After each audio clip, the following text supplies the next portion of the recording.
Hello दोस्तों, कैसे हो। मेरा नाम है लक्ष्मण और आज के इस वीडियो में हम स्टैटिस्टिक्स इन एजुकेशन को कवर करेंगे, जो कि बीएड और एमएड के कोर्स असेसमेंट फॉर लर्निंग का इम्पॉर्टेंट पार्ट है। और ये एक पूरी वीडियो सीरीज है जिसमें हम पूरी स्टैटिस्टिक्स इन एजुकेशन को कवर करेंगे और समझने की कोशिश करेंगे। और ये वीडियो नंबर 4 है। तो आइए शुरू करते हैं। अब जैसा कि हमने देखा कि एवरेज एवरेज यानी मीन, मीडियन, मोड, ये क्या होते हैं। ये पूरे डेटा का एक अच्छा रिप्रेजेंटेटिव होते हैं, पूरे डेटा सेट को रिप्रेजेंट करते हैं। और ये कुछ सेंट्रल वैल्यूज होती हैं जो कि डेटा सेट को रिप्रेजेंट करती हैं। लेकिन अब ऐसा नहीं है कि पूरा जो हमारे डेटा सेट की वैल्यूज हैं वो सेम हो, उनमें डिफरेंस हो सकता है, उसमें कुछ वेरिएशन हो सकता है। तो इन्हीं सब वेरिएशन को मेजर करने के लिए हम जिस चीज का इस्तेमाल करते हैं, जिस वैल्यू का इस्तेमाल करते हैं, उसे बोलते हैं मेजर ऑफ डिस्पर्जन। आइए इसे एक एग्जाम्पल से समझते हैं। जैसे यहाँ पे दो स्टूडेंट हैं, उनके कुछ मार्क्स दिए गए हैं, 5 सब्जेक्ट के मार्क्स दिए गए हैं इस प्रकार से। ये 68 उसका मार्क्स है किसी सब्जेक्ट में, और ये 75 मार्क्स है, 65 मार्क्स है, 67, 70। और दूसरे स्टूडेंट का देखो 85 है, 90 है, 80 है, 25 है, 65 है। इसमें एक खास बात यह है कि दोनों ने 345 स्कोर किया हुआ है, दोनों का टोटल 345 है और दोनों का एवरेज भी 69 है। लेकिन अब यहाँ पे देखो, ये बच्चा 25 पा रहा है और यहाँ पे इसी ने 90 पाया हुआ है। तो इसमें वेरिएशन ज़्यादा है और इसमें वेरिएशन कम है। ये यूनिफॉर्म है और ये नॉन यूनिफॉर्म है। तो देखा यहाँ पे मीन अगर निकालोगे तो मीन सेम आएगा, एवरेज भी सेम आएगा, टोटल भी सेम आएगा। तो ये पूरा रिप्रेजेंट नहीं कर पा रहा है। तो इसीलिए हम दूसरी चीज इस्तेमाल करते हैं जो कि डिस्पर्जन होता है। डिस्पर्जन का लिटरल मीनिंग होता है स्कैटर्डनेस। हमारा डेटा बिखरा कैसे, हमारे डेटा में बिखराव कितना है, उसको जब हम मेजर करते हैं तो वही हो जाता है मेजर ऑफ डिस्पर्जन। अब डिस्पर्जन की यहाँ पे डिफिनीशन दी गई है। Dispersion is the measure of extent to which individual items vary. हर एक इंडिविजुअल आइटम्स वेरी किस प्रकार से कर रहे हैं। अब मेजर ऑफ डिस्पर्जन में कुछ हम कई प्रकार के इस्तेमाल करते हैं, जैसे कि range, quartile deviation, mean deviation, ये सारी चीजें होती हैं। तो सबसे पहले बात आती है रेंज क्या होता है। रेंज जो हमारा डेटा सेट है उसमें जो सबसे मैक्सिमम वैल्यू आई होती है और जो सबसे मिनिमम वैल्यू आई होती है उसका होता है डिफरेंस। जब हम दोनों का डिफरेंस ले लेते हैं तो वो हो जाता है रेंज। अब यहाँ पे एक क्वेश्चन दिया हुआ है, क्वेश्चन में कुछ डेटा सेट दिए गए हैं, इसका हमें रेंज निकालना है। तो रेंज का फार्मूला ये होता है lower sorry highest value minus smallest value. ठीक है। तो अब यहाँ पे देखो कि हाईएस्ट वैल्यू क्या है। हाईएस्ट वैल्यू 7, 9, 8, 11 है। तो 11 हमने यहाँ पे लिख दिया। और स्मॉलेस्ट वैल्यू क्या है, 4। तो हमने यहाँ पे क्या लिख दिया, 4। और इसका डिफरेंस निकालो। डिफरेंस निकालो, कितना आएगा, निकालो डिफरेंस भाई। L minus S, L minus S equal to 11 minus 4, कितना आएगा, 7। तो इसका रेंज 7 हो जाएगा। और एक चीज आती है कोएफिशिएंट ऑफ रेंज। तो जो हमने रेंज निकाली L माइनस एस, उसको जब हम डिवाइड कर देते हैं L प्लस एस से तो वो हो जाता है कोएफिशिएंट ऑफ रेंज। ओके। तो 11 माइनस 4 डिवाइडेड बाई 11 प्लस 4, तो 7/15 कर दिया हमने, फिर इसको भाग दे दिया तो 0.467, ये आ गया कोएफिशिएंट ऑफ रेंज। अब फिर थोड़ा सा आगे बढ़ें तो दूसरे क्वेश्चन की तरफ अगर हम देखें तो यहाँ पे ये कुछ इंटरवल वाली चीज, पिछले क्वेश्चन में क्या था कि इसमें इंटरवल वगैरह नहीं था, ये सिंपल क्वेश्चन था, डिस्क्रीट सीरीज थी। ओके। अनग्रुप्ड डेटा था और यहाँ पे ग्रुप्ड डेटा दिया हुआ है, मतलब इसमें इंटरवल वगैरह दिया हुआ है। अब उसमें हम पिछली प्रकार से नहीं कर सकते, थोड़ा सा इसमें एक नई चीज लगाएंगे। तो देखेंगे कि अपर बाउंड्री ऑफ हाईएस्ट क्लास और इसमें lower boundary of lowest class. अब देखो सबसे हाईएस्ट क्लास क्या है, ये सबसे बड़ी वाली क्लास ये है। ठीक है। तो उसमें जो सबसे बड़ी वैल्यू है, मतलब अपर बाउंड्री, ये है 75, अपर बाउंड्री, अपर लिमिट। ओके। तो ये है 75 और जो सबसे छोटी वैल्यू है उसकी जो लोअर लिमिट है, सबसे छोटी की जो लोअर है वो है 60। ये 75 आ गया और ये 60 आ गया। अब रेंज का फार्मूला हमने L माइनस एस, 75 माइनस 60, ये 15 आ गया। और फिर हम कोफिशिएंट ऑफ रेंज जब निकालेंगे तो L minus S divided by L plus S, ये उसका फार्मूला होता है। फिर फार्मूले में हमने रखा ये 15/135, 1/9 आ गया, और 1/9 की वैल्यू क्या होती है 0.11।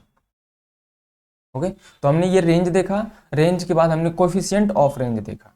तो बात हम आगे बढ़ाते हैं, तो आती है क्वार्टाइल डेविएशन। सबसे पहले इसको देख लो, क्वार्टाइल डेविएशन का फार्मूला क्या होता है। Quartile deviation is the difference of Q3 minus Q1 divided by 2। तो उसके बाद फिर coefficient of quartile deviation Q3 minus Q1 divided by Q3 plus Q1। अब हम बात कर रहे हैं ये Q3 और Q1, तो ये Q3 और Q1 क्या है। तो ये सब समझने से पहले हम समझते हैं कि क्वार्टाइल्स क्या होते हैं। क्वार्टाइल्स पूरे डिस्ट्रीब्यूशन को 4 भागों में बांट देते हैं, 4 पार्ट्स में बांट देते हैं, Q1, Q2 और Q3। जैसे ये हमारा, मान लो हम डेटा सेट को रिप्रेजेंट कर रहे हैं ऐसे एक नंबर लाइन पे, तो ये पूरे डेटा सेट को 4 भागों में बांट देता है, 1 भाग, 2 भाग, ये 2, 3, 4। तो यहाँ पे आता है Q1 जो कि फर्स्ट क्वार्टाइल है, Q2 सेकंड क्वार्टाइल है, और Q3 थर्ड क्वार्टाइल है। तो ये रहा Q1, ये रहा Q2 और ये रहा Q3। अब Q2 को ध्यान से देखो, Q2 क्या कर रहा है, ये पूरे डेटा सेट को 2 भाग में डिवाइड कर दे रहा है। तो हम जानते हैं कि मीडियन भी क्या करता है, डेटा को 2 पार्ट्स में डिवाइड कर देता है। तो यानी Q2 और मीडियन क्या होते हैं, सेम होते हैं। ओके, तो ये रहा क्वार्टाइल्स का कॉन्सेप्ट। अब क्वार्टाइल को निकालने की बात आती है, तो हम सबसे पहले देखते हैं कि जब हमारे पास अनग्रुप्ड डेटा होता है तो वही काम करते हैं कि पूरे डेटा को हम असेंडिंग ऑर्डर में अरेंज कर देते हैं। फिर Q1 और Q3 फाइंड करते हैं। तो Q1 फाइंड करने का n+1/4 ये उसका फार्मूला है। और Q3 क्या है कि जब हम 3 से इसी फार्मूले में मल्टीप्लाई कर देते हैं तो वो आ जाता है Q3। अब यहाँ पे एक क्वेश्चन दिया हुआ है, क्वेश्चन में कुछ डेटा सेट दिए गए हैं 25, 18, 30, 8, 15, 5, 10, 35, 40, 45। अब फिर हम इसको असेंडिंग ऑर्डर में अरेंज करते हैं। ओके, तो सबसे छोटी वैल्यू क्या है 5, फिर उससे छोटी क्या है 8, फिर उससे 5 से बड़ी वैल्यू क्या है 8, फिर उससे बड़ी क्या है 10, फिर उससे बड़ी क्या है 15, फिर उससे बड़ी क्या है 18, फिर उससे बड़ी क्या है 25, फिर उससे बड़ी क्या है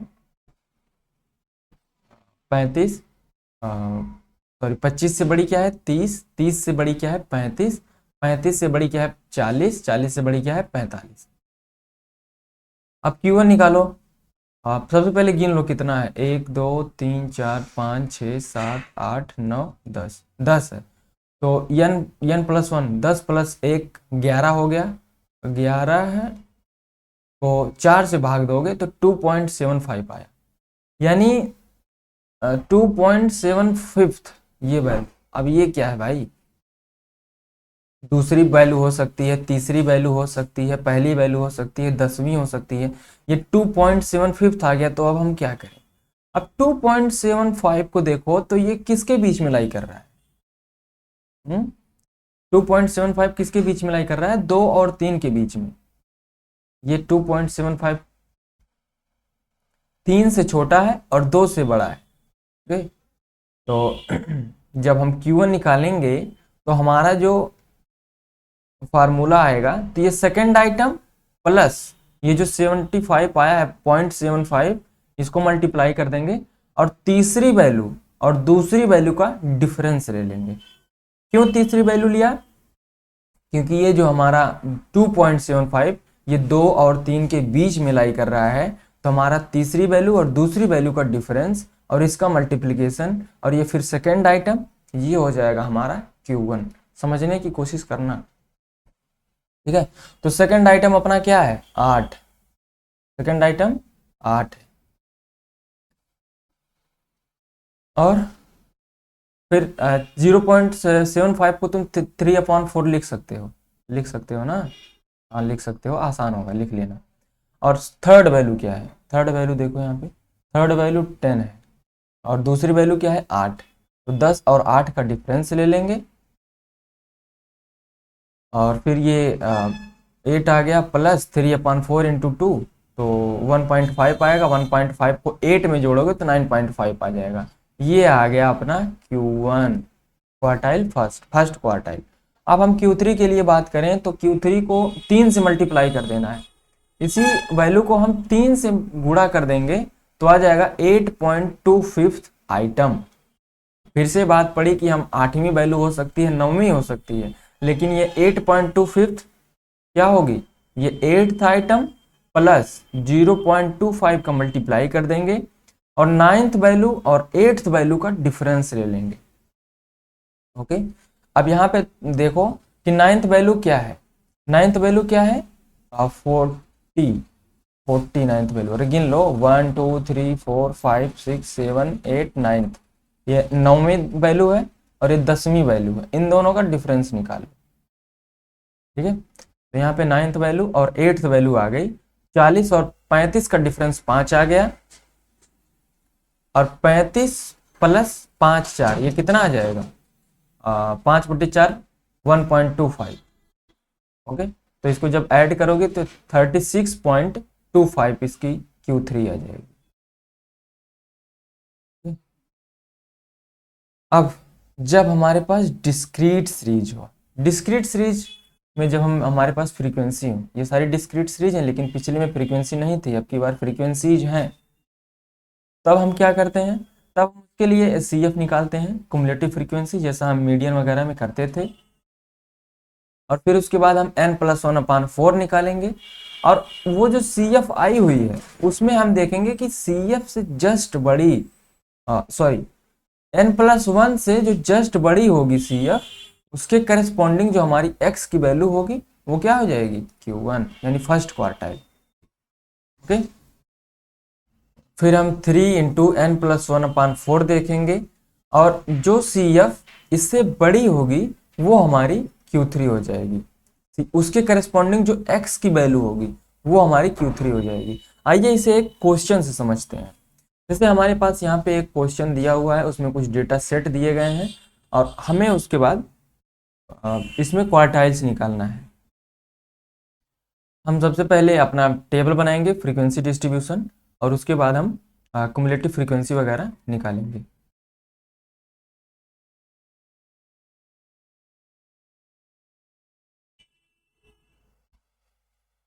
ये देखो, वीकली वेज, ये डेटा दिया गया है RS, और ये फिर नंबर ऑफ वीक्स, ये हमारी फ्रीक्वेंसी है, इसे हम FI बोल सकते हैं। और उसके बाद हम क्या निकालेंगे CF, CF मतलब कुमुलेटिव फ्रीक्वेंसी। ओके, और थोड़ा सा सीधा बना हुआ है।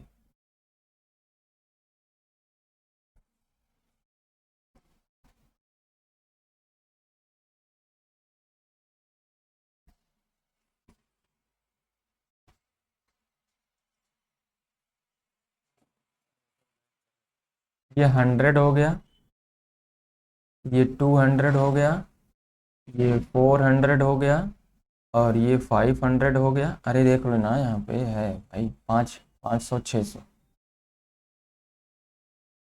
तो यहाँ पे 600 हो गया और फिर इसके करस्पॉन्डिंग फ्रीक्वेंसी, ये 5 हो गया और ये 8 हो गया और ये 21 हो गया और ये 12 हो गया और ये 6 हो गया।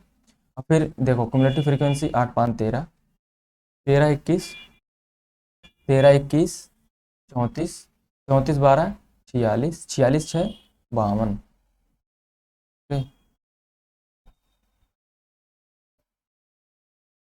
तो n की वैल्यू क्या आ गई 52, n की वैल्यू 52। अब अपना जो पोजीशन ऑफ Q1 है, पोजीशन ऑफ Q1 यानी Q1 कहाँ है, तो n+1/4। ओके, तो n क्या आया था 52 और प्लस 1 4, ये 13 प्लस, अब 1/4 कितना है 0.5, 0.25, 13.25 आ गया। अब फिर से वही बात कि 13 ये कौन सी वैल्यू हुई, फिर 13.25, 14 और 13 के बीच में लाई कर रहा है। तो हमारा जो Q1 होगा वो 13 प्लस 0.25 इंटू 14th वैल्यू कौन सी है, 14th वैल्यू, ये 13th value minus 14th value minus 13th value. Okay, तो 13वीं वैल्यू कौन सी है, ये रहा 13, 13 के करस्पॉन्डिंग 200 है, तो यहाँ पे 200 ऊपर कर लेते हैं, 200 प्लस 0.25 को 1/4 लिख दो शांति से। और 14वीं वैल्यू क्या है इसमें, 14वीं तो नहीं है लेकिन इसके जस्ट बड़ी क्या है 34, ये 34 के करस्पॉन्डिंग 400 है, 400 माइनस 13वीं वैल्यू क्या है 200। ओके, तो फिर ये हमने 200 लिख दिया प्लस 1/4, और ये 400 माइनस 200 क्या करोगे 200 आएगा, तो ये 200 प्लस यहाँ पे 50 आएगा, ये आ गया 250। Q1 क्या आ गया 250। अब Q3 के लिए वही कहानी है, पोजीशन ऑफ Q3,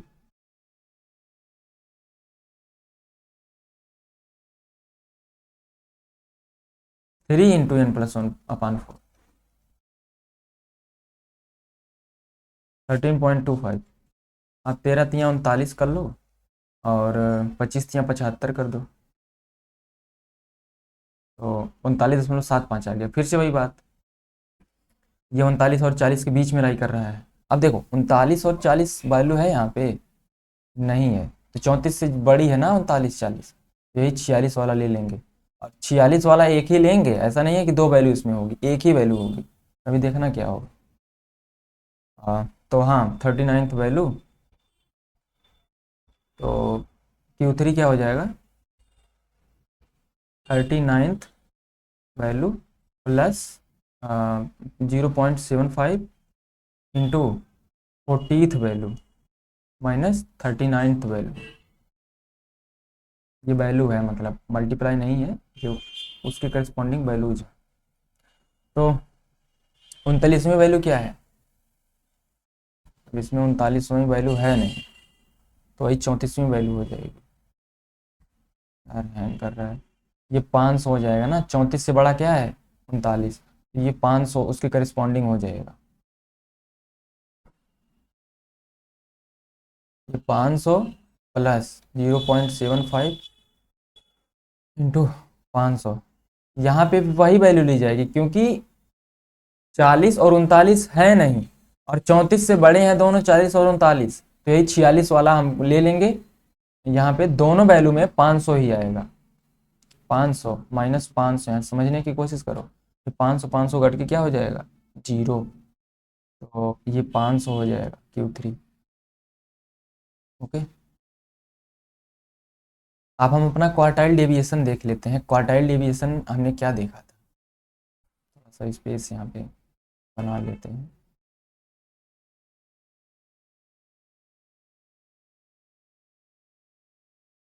बस बस भाई,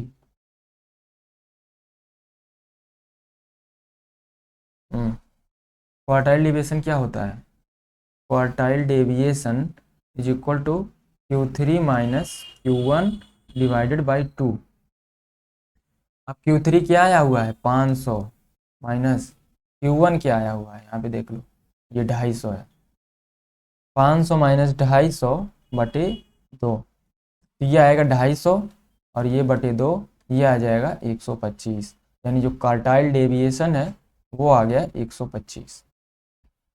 ओके, अब यहीं पे हमने एक चीज़ और देखी थी कि कोएफिशिएंट ऑफ क्वार्टाइल क्या होता है, कोएफिशिएंट देखा था ना हमने, coefficient of quartile deviation Q3 minus Q1 upon Q2 Q3 plus Q1, एक में माइनस एक में प्लस, तो ये 125 आया, मतलब 500 माइनस 250, और 500 प्लस 250 करोगे कितना आएगा 750,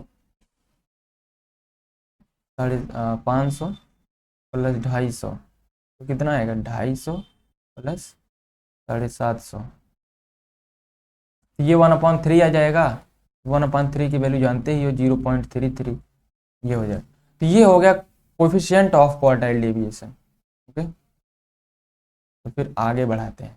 जब हमारे पास कंटिन्यूअस सीरीज होती है, पिछली बार हमने देखा था कि ये जो हमारा सब सीरीज थी, डेटा सेट थे, वो सब डिस्क्रीट थे, लेकिन अब हम कंटिन्यूअस सीरीज की बात करते हैं। तो सबसे पहले हम सी एफ निकालते हैं, फिर फाइंड n/4 करते हैं। तो फिर उस सी एफ में देखते हैं कि जो सी एफ n/4 से जस्ट बड़ी होती है, उसके करस्पॉन्डिंग जो क्लास होती है वो फर्स्ट क्वार्टाइल क्लास होती है। जैसे हमने मीडियन क्लास और मोड क्लास फाइंड किया था, वैसे ही इसमें भी n/4 जो होगी उसके करस्पॉन्डिंग वो फर्स्ट क्वार्टाइल क्लास हो जाएगी। फिर 3 इंटू n/4 निकालेंगे और फिर सी एफ में देखेंगे जो 3 इंटू n/4 से जस्ट बड़ी होगी और उसके करस्पॉन्डिंग जो क्लास इंटरवल होगी वो हमारी थर्ड क्वार्टाइल क्लास हो जाएगी। ओके, उसके बाद से हम ये फार्मूला अप्लाई कर देंगे। अब ये फार्मूला यहाँ पे थोड़ा सा समझ लेते हैं कि है क्या। Q1 is equal to L1 plus n/4 minus CF1 upon F1 into H1। अब ये L1 और मीडियन जैसा ही फार्मूला है, बस यहाँ पे देखो ना कि n/2 की बजाय n/4 हो गया है और यहाँ पे L1 आ गया, क्योंकि क्वार्टाइल्स हम देख रहे हैं। तो ये फर्स्ट क्वार्टाइल का लोअर लिमिट है और ये थर्ड क्वार्टाइल की क्लास का लोअर लिमिट है, और उसके करस्पॉन्डिंग ये क्युमुलेटिव फ्रीक्वेंसीज हैं CF1 और CF2, और उसके फिर फ्रीक्वेंसीज हैं F1 और F2 और H1 और H2, तो क्लास साइज हैं। ये है फार्मूला और ये है उसका डिस्क्रिप्शन, यहाँ पे देख लो। Lower limit of Q1 class, F1 frequency of Q1 class, H1 class size of Q1। यहाँ पे एक क्वेश्चन दिया हुआ है, आइए इस क्वेश्चन को समझते हैं। कंटिन्यूअस सीरीज है कि नहीं है? कंटिन्यूअस सीरीज नहीं है, इसको हम कंटिन्यूअस बनाएंगे। अब देखो 351 से चालू हुआ, 500 तक गया, फिर 501 से चालू हो रहा है, 650 पे खत्म हुआ, फिर 651 से चालू हो रहा है। ये कंटिन्यूअस नहीं है। इसको हम कंटिन्यूअस बनाने के लिए हमने देखा था कि कंटिन्यूअस बनाने के लिए -0.5 करते हैं किसमें, लोअर लिमिट में, और +0.5 करते हैं अपर लिमिट में। तो इसमें जब करोगे तो 350.5 हो जाएगा, और ये 500 में जब 0.5 जोड़ोगे तो 500.5 हो जाएगा। ऐसे ही जब घटाओगे जोड़ोगे तो ये अपना कंटिन्यूअस बन जाएगा। आओ देखते हैं कैसे बनता है ये। हाँ, फिर यहाँ पे हम अपना जो टेबल है बनाते हैं, x और ये f,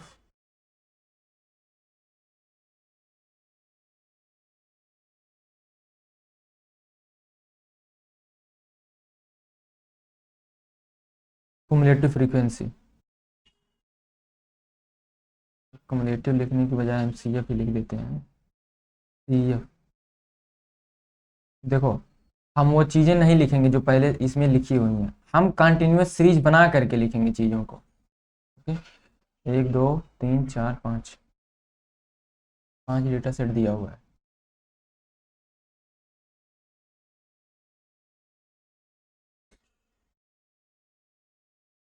ये 350.5 से कितना तक जाएगा, 500.5, ध्यान देना। और 500.5 माइनस, माइनस नहीं है, ये इंटरवल है, 650.5। और फिर आगे क्या है, 650.5 से 800.5। ओके, फिर 800.5 से 950.5, 150 जोड़ा गया है भाई शांति से। 950.5 से 1100.5, ये हो गया।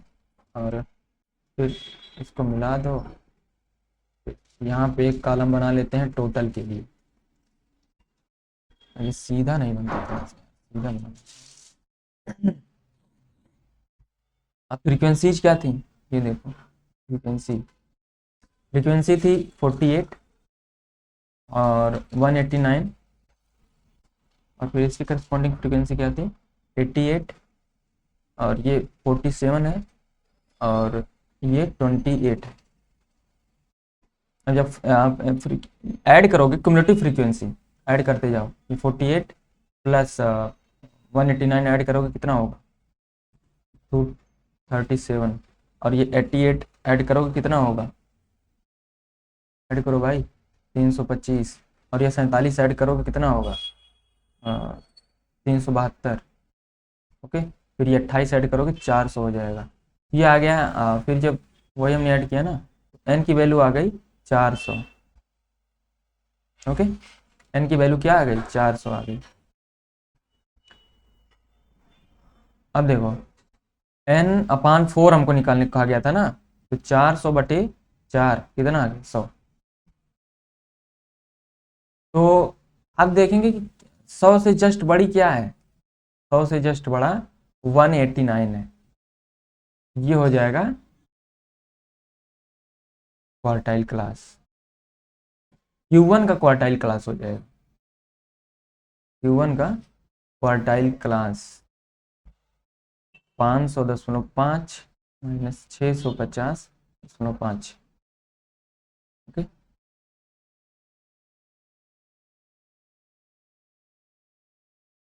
अब देखो यहाँ पे L1 हमको निकालना है ना, वो फार्मूला सोचो, L1 plus n/4 minus CF1/F1 × H1। ये L1 है lower limit of first class.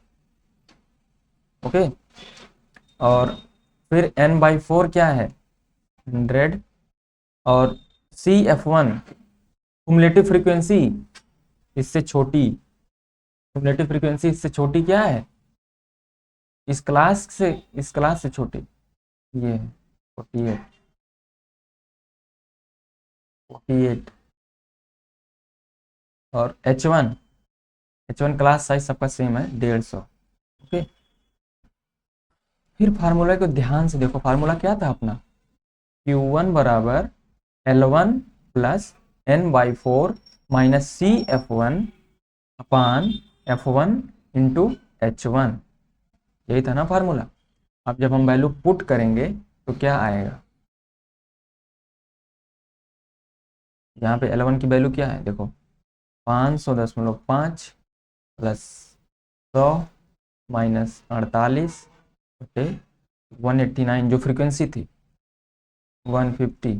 ध्यान देना भाई, 500.5 प्लस ये कितना आ जाएगा, ये 52 आ जाएगा और 189 आ जाएगा इंटू 150। जब ये गुणा भाग करोगे तो आ जाएगा 541.77। ठीक है, अब फिर हम बात करें, ये आ गया Q1। ओके, ये Q1 आ गया। अब फिर हम बात करें Q3 की। Q3 के लिए भी हम क्या फार्मूला था हमारा, L3 हमको निकालना है, L3 निकालना है, L3। तो सबसे पहले हम 3 × n/4 देखेंगे ना, क्या देखेंगे 3 × n/4 यानी 3 × 100, n/4 100 था, ये 300 हो जाएगा। अब देखो इसके करस्पॉन्डिंग क्लास क्या होगी 300 से बड़ी, 300 से बड़ी 325 है, और इसके करस्पॉन्डिंग क्लास अपनी Q3 की क्लास हो जाएगी 650 वाली। ये जो क्लास हो जाएगी उसकी 650.5 और 800.5। देखो L3 lower limit of third class,